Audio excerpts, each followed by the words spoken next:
Quero aqui novamente relembrar que a Lei de Diretrizes Orçamentárias é uma das leis mais importantes que nós votamos nessa casa. Para todo o planejamento orçamentário, ou seja, tudo que o governo vai fazer no próximo ano, passa pelas diretrizes que esta lei estabelece. E é fundamental que a gente entenda que as emendas propostas pelos colegas edis, aprovadas aqui, feriram de morte a Lei de Diretrizes Orçamentárias. Essa lei ela tem um impacto direto na vida dos cidadãos e das cidadãs feirenses. E nós temos aqui hoje a decisão de fazer o que é correto legalmente, junto com o que é bom para a Feira de Santana ou não. Essa é a decisão que essa casa vai tomar hoje. Não adianta discurso, bravata, gritaria. O que precisa ter, de fato, é a votação efetiva e a leitura expressa do que é que está sendo colocado aqui hoje. Os vetos feitos pelo prefeito Colbert Martins buscam, em primeiro lugar, a legalidade e, em segundo lugar, o bem comum para a Feira de Santana. O primeiro veto, senhoras e senhores, trata sobre uma expressão ampla participação popular. Apesar de ser bonito o nome e ser fácil o discurso, não traz objetividade. O que é ampla participação popular? São 1.000 pessoas? 2.000 pessoas? 50.000 pessoas? A administração pública precisa de objetividade. O veto traz claramente. Trazer essa expressão pura e simplesmente não resolve o problema da participação popular nas audiências públicas da Lei de Diretrizes Orçamentárias. Incorre na ilegalidade. O segundo ponto traz que os elementos de despesa têm por finalidade identificar os objetos gastos da administração pública e será obrigatória a sua discriminação na lei orçamentária. O orçamento do programa ele define a meta principal. E vou dar um exemplo. O prefeito Colbert fará uma revolução nessa cidade com um programa. A questão é, quando você obriga o gestor a dizer quanto ele vai gastar de prego, mas a decisão, senhoras e senhores, da gestão, ela tem que ser feita a partir do programa. Quando é feito o programa e há decisão administrativa, se vai ter licitação, então não há sequer a necessidade de colocar agora no orçamento, porque isso já será feito e exposto para que cada um e cada uma possa ter consciência e transparência do que vai ser executado. Então o veto, ele estabelece, primeiro, a questão do princípio da simetria, de dizer, bom, se eu tenho na União um orçamento chamado orçamento-programa. Se eu tenho no Estado, que é um orçamento-programa, por que no município eu não vou ter orçamento-programa? Por que eu vou voltar ao modelo orçamentário de 1950? Então eu entendo que esse veto do prefeito também está correto. O terceiro veto traz dizendo que o Poder Executivo só poderá fazer abertura de créditos suplementares por meio de lei. Fica autorizado modificar as fontes de recurso. O que essa casa quer é governar a prefeitura. Veja, senhoras e senhores, eu cito aqui de maneira muito clara. Nós tivemos a situação do Covid, do ponto de vista orçamentário, é chamado crédito suplementar. E esse recurso pode ser executado pelo município diretamente, cumprindo a legislação, com os meios de transparência necessários, com as legislações necessárias. Agora veja, senhoras e senhores, as emendas elaboradas pelos colegas e aprovadas diz o seguinte: se o deputado quiser fazer uma emenda parlamentar e mandar recurso, primeiro a gente tem que autorizar aqui nessa casa. Imagine se um dos vereadores tem um deputado e esse vereador tem minoria na casa e os colegas rejeitam essa emenda parlamentar.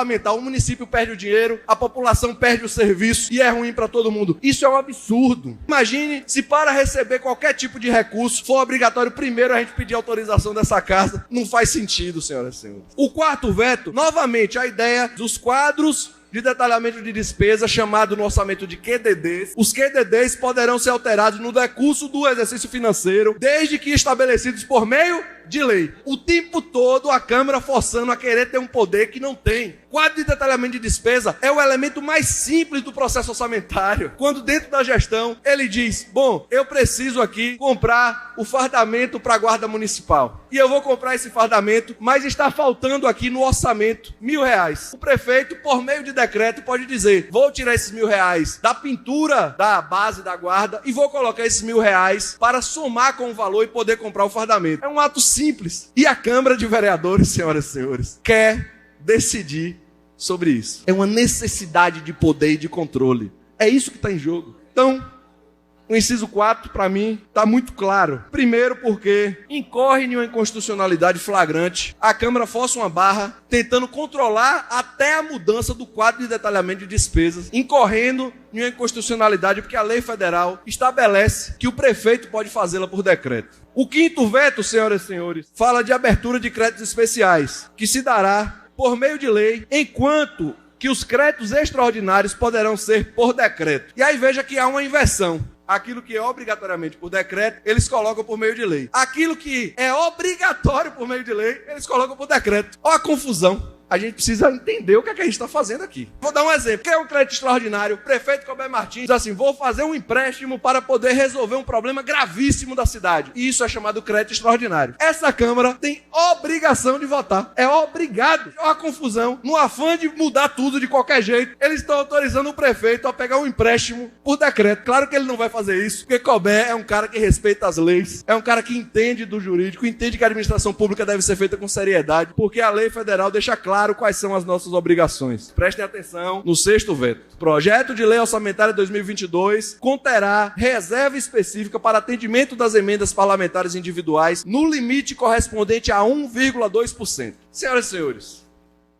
há uma necessidade flagrante de mostrar força e poder dessa casa, sem pensar naquilo que é necessário e fundamental para a população de Feira de Santana. Eu sou a favor de que o vereador possa ter mais recurso para emendas parlamentares, sou a favor, mas eu acho que isso tem que ser feito numa discussão séria, inclusive perguntando à sociedade feirense se é isso que a sociedade feirense quer. Sair de 500 mil reais de emenda parlamentar, onde é obrigatório metade para a saúde, metade para outros serviços. Sair de 500 mil reais para R$1 milhão é excelente para o vereador, né? Mas e o orçamento público? E o planejamento público? E as ações obrigatórias? E os pagamentos de funcionários, que a gente já está tendo dificuldade? E as obras de manutenção da cidade, que a gente já está tendo dificuldade? Então a gente vai fazer obra eleitoreira, porque a partir de agora eu tenho 1,2% para poder distribuir nas minhas emendas parlamentares? Eu acho que é um debate que tem que ser feito. Eu acho que a gente precisa dar poder também ao legislativo a um certo ponto. Só que tem um detalhe. A lei orgânica do município, que é a nossa Constituição, que eu acho que esqueceram de ler, fala que o limite para emendas impositivas é de 0,9%.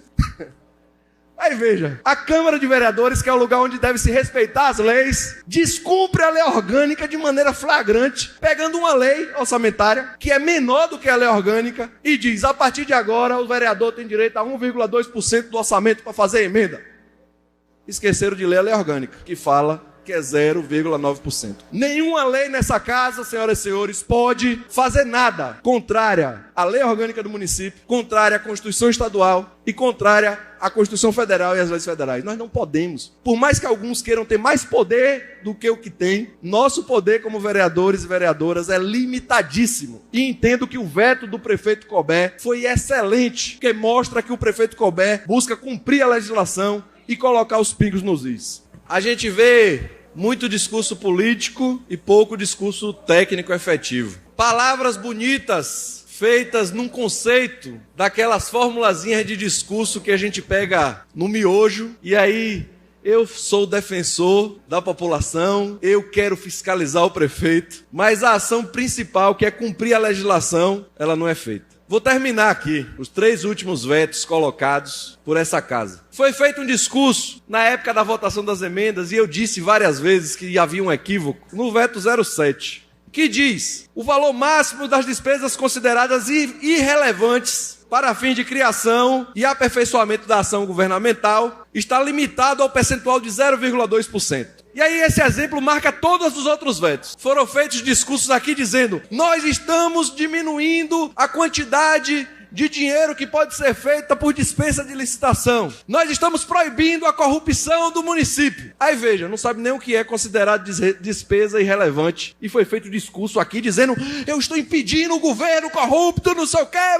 Política sem conhecimento técnico. Despesas irrelevantes, senhoras e senhores, para fins orçamentários, são as despesas necessárias para a programação orçamentária. Por exemplo, o prefeito vai fazer uma grande obra e diz assim: bom, começamos a obra e precisamos aqui fazer um aditivo contratual. Esse aditivo, ele não pode exceder o que a lei federal coloca, que era de 0,8%. Aí se faz uma emenda para 0,2%, você nem sabe o que significa. E aí, no veto, o prefeito explica que essa mudança, essa emenda feita, ela fere a lei de responsabilidade fiscal. Para quem não conhece, senhoras e senhores vereadores, que votaram sem saber o que é uma lei federal que regulamenta todo o processo orçamentário nesse município e em todo o Brasil. O artigo 8º, ele diz: fica o Poder Executivo impedido de firmar qualquer convênio necessário ao cumprimento da lei orçamentária com órgãos e entidades da administração pública federal, estadual, de outros municípios, entidades privadas, nacionais e internacionais, sem autorização do Legislativo. O texto é claro, fica impedido o Poder Executivo. O que é isso, senhoras e senhores? Qual é a mentira colocada aqui? E aí se faz discurso bonito, fora da técnica. Porque o objetivo central é sim fazer com que a Câmara de Vereadores, no afã de ter poder, controlar a gestão pública municipal. Se a Unesco ou a ONU quiser hoje fazer uma parceria com o município de Feira de Santana, inclusive sem envolver recursos, vamos fazer um termo de parceria para poder dar um curso de formação aos profissionais de Feira de Santana. Não pode, tem que vir para a Câmara primeiro para votar, para autorizar o convênio. Se a Universidade Estadual de Feira de Santana quiser fazer um termo de parceria técnica, não pode, a Câmara tem que votar. Está aqui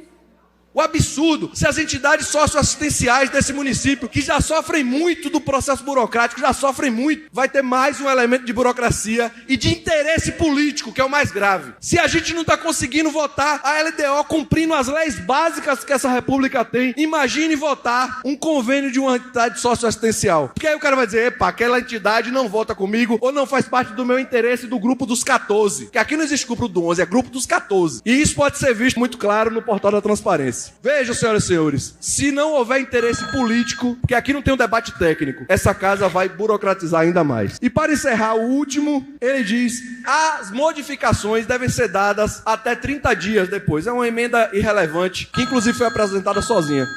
A lei orgânica municipal fala que é 15 dias. Então todos os vetos estão corretos. E quem vota contra esse veto, vota contra as leis, contra a população feirense e não entende tecnicamente qual é o papel de um vereador.